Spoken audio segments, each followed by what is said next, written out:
Kamu pernah ngerasa, kenapa ya yang curang makin kaya, yang zolim dipuja, yang jahat terus naik, sementara yang jujur dihina, yang baik dijatuhin? Kadang sampai pengen nanya, di mana sih sebenarnya keadilan Tuhan? Tapi ternyata ini bukan kejadian baru. Dulu juga ada satu tokoh yang penting, namanya Abraha.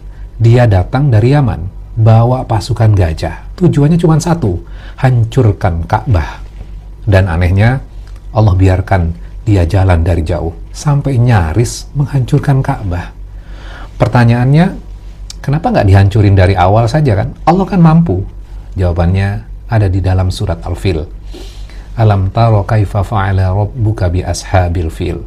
Tidakkah kamu memperhatikan bagaimana Tuhanmu bertindak terhadap pasukan bergajah?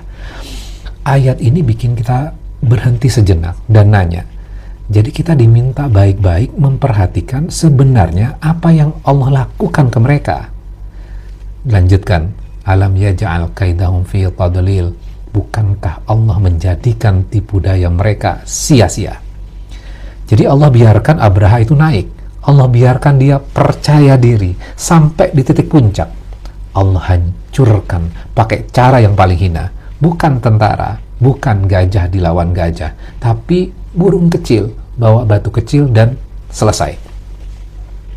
Mungkin hal yang sama sedang terjadi hari ini. Allah biarkan yang zalim naik tinggi supaya saat dijatuhkan rasa sakitnya total. Dan semua orang bisa lihat mana yang benar, mana yang palsu. Jadi kalau kamu merasa lelah melihat ketidakadilan, sabar. Kadang Allah menunda, bukan karena lupa, tapi karena dia sedang menyiapkan hukuman yang paling keras.